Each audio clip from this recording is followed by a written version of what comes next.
Zelenskiy O'zbekistonga tug'ilgan siyosatchini Turkiyaga elchi qilib tayinladi. Rossiya ishchi kuchiga juda muhtojligi aytildi. Grenlandiya muzliklari ostidan AQSh maxfiy bazasi topildi. Zelenskiy: Ukraina har qanday muzokaraga tayyor. Putin bilan uchrashmagunimizcha hech narsa bo'lmaydi. Tramp urushni tugatish haqida. G'arb Rossiyaga qarshi suyakni chil-chil qiluvchi sanksiyalar qo'llashi mumkin. Tramp G'azoni erkin hududga aylantirish haqida gapirdi. Prostatit, ikkilamchi bepushtlik, tez-tez peshob, tahorat buzilishidan aziyat chekmoqdamisiz? Jinsiy zaiflik yoki yallig'lanish sizni qiynayaptimi? Endi bu muammolarni birinchi haftaning o'zidayoq bartaraf etishingiz mumkin. Vulkan erkaklar uchun jinsiy faollikni tiklashga, yallig'lanishni yo'qotishga va sog'lig'ingizni yaxshilashga yordam beradi. Batafsil ma'lumot uchun quyidagi raqamlarga qo'ng'iroq qiling. Mahsulot yetkazib berish O'zbekiston bo'ylab mutlaqo bepul. Zelenskiy: Ukraina har qanday muzokaraga tayyor. Ukraina rahbari Turkiyada o'tadigan uchrashuvda Rossiya vakili kim bo'lishi hozircha noma'lumligini bildirdi. Ukraina prezidenti Vladimir Zelenskiy 15-may kuni Turkiyada o'tadigan muzokaralarda Rossiya tomonidan kim ishtirok etishini kutmoqda. Bu haqda u urushning 1176-kuni yakunlari bo'yicha qilgan murojaatida ma'lum qildi. Dunyo Putindan oddiygina ha degan javobni kutayotgan bir vaqtda u yana Ukrainani o'qqa tutmoqda. Buning harbiy jihatdan foydasi yo'q. Bu urushni cho'zishdan boshqa narsa emas, dedi Zelenskiy. Uning aytishicha, Rossiyadan kelayotgan bayonotlar hozircha ishonchli emas. Rossiya tomonidan kim kelishini kutyapman.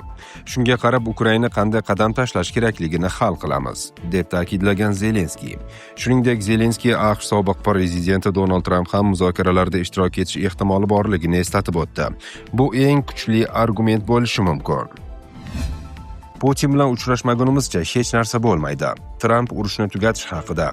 AQSh prezidenti Donald Tramp 15-may kuni Istanbulda bo'lib o'tadigan muzokaralarga rossiyalik hamkasbi Vladimir Putin kelmagani sababini aytdi. Bu haqda u Qatardagi tashrifi davomida jurnalistlarga ma'lum qildi. Trampning so'zlariga ko'ra, u Istanbulga bormagani uchun Rossiya prezidenti ham tashrif buyurmagan. Agar men bormasam, nega u kelish kerak? Chunki men bormoqchi emasdim. Men borardim, lekin borishni rejalashtirmadim, dedi Tramp.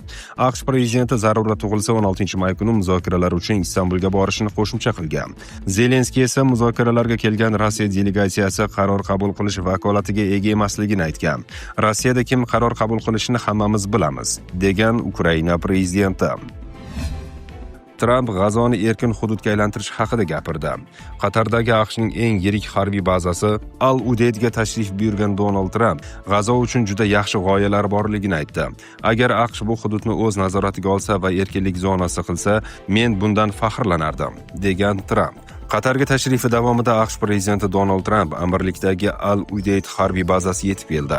Tadbirda AQSh va Qatar harbiylari ham qatnashmoqda. U o'z chiqishida G'azo bo'yicha rejalarini aytgan. Menda G'azo uchun juda yaxshi g'oyalar bor. Uni Freedom Zone, ya'ni erkinlik zonasiga aylantirish. AQSh bu ishga aralashib, G'azo shunchaki erkin hududga aylantirilishi kerak, deya Trampning so'zlarini keltirmoqda Al Jazeera nashri. Menda havo suratlari bor. Deyarli birorta bino butun qolmagan. Bu yerda biror bir narsani saqlab qolishga urinyapsiz deyish ham qiyin. Agar zarurat bo'lsa, AQSh bu hududni o'z nazoratiga olsa, uni egallasa va erkinlik zonasi qilsa, men bundan faxrlanardim, degan Tramp Qatardagi safari davomida.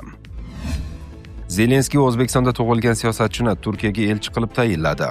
Nariman Jalil Ukrainaning Turkiya Respublikasidagi favqulodda va muxtor elchisi etib tayinlandi. Bu haqda mamlakat prezidenti Vladimir Zelenskiy tomonidan imzolangan farmonda so'z boradi. Nariman Enverovich Jalilov Ukraina Respublikasining Turkiya Respublikasidagi favqulodda va muxtor elchisi lavozimiga tayinlansa, deyiladi farmonda. U kim?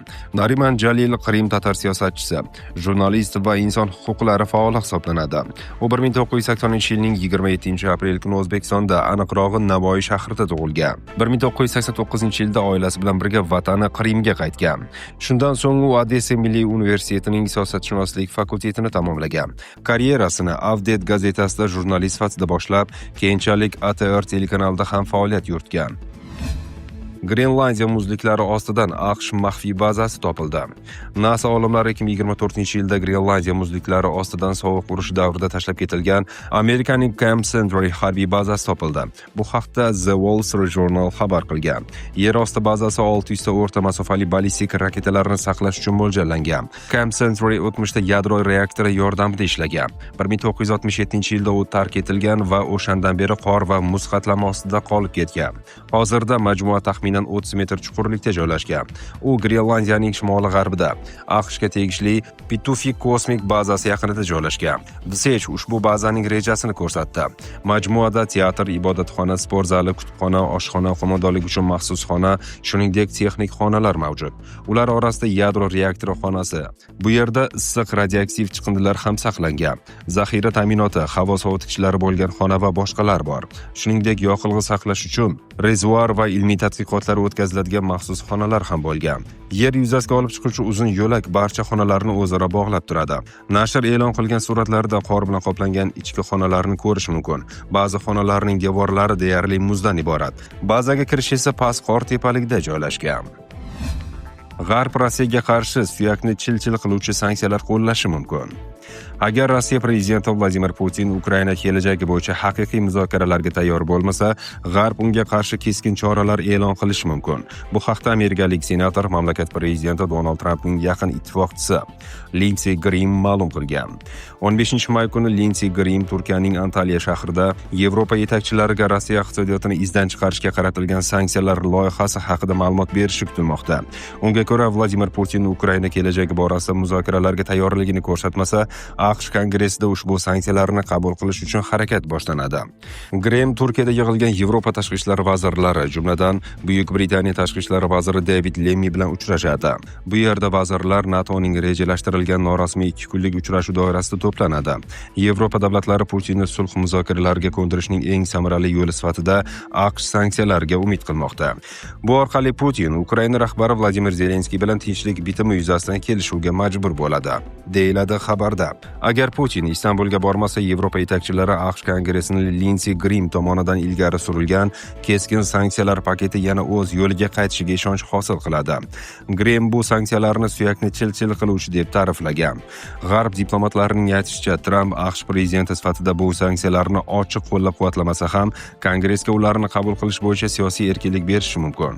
Grahamning sanksiya loyihasiga ko'ra, Rossiya neft mahsulotlari, gaz yoki uranini sotib oladigan davlatlardan AQShga olib kiriladigan tovarlarga 500% boj joriy etiladi. Rossiya ishchi kuchiga juda muhtojligi aytildi. Keyingi 5 yil ichida 4 milliongacha odam yetishmaydi va bu 4 millionning 90% gacha o'rta va yuqori malakali ishchilar va mutaxassislar bo'ladi, deb ta'kidlagan Dmitriy Sergeyenko. Rossiya iqtisodiyotining sekinlashishi va ayrim tarmoqlarning qisqarishi tufayli kadrlar taqchilligi pasaymayapti. Ishchilarga bo'lgan talab va ularning soni o'rtasidagi tafovut juda katta.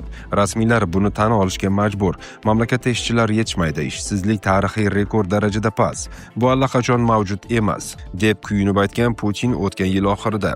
Va bu allaqachon iqtisodiy o'sishni cheklovchi omillardan biridir. Eng yaxshi yechim texnologik mustaqillikni oshirish, mehnat unumdorligini oshirishdir. Muammo shundaki, Rossiyada mehnat unumdorligi deyarli o'smaydi. 2022-yilda Rosstat ma'lumotlariga ko'ra, u 3.6% ga kamaydi. 2023-yilda o'sish kuzatildi, ammo atigi 1.7% ga.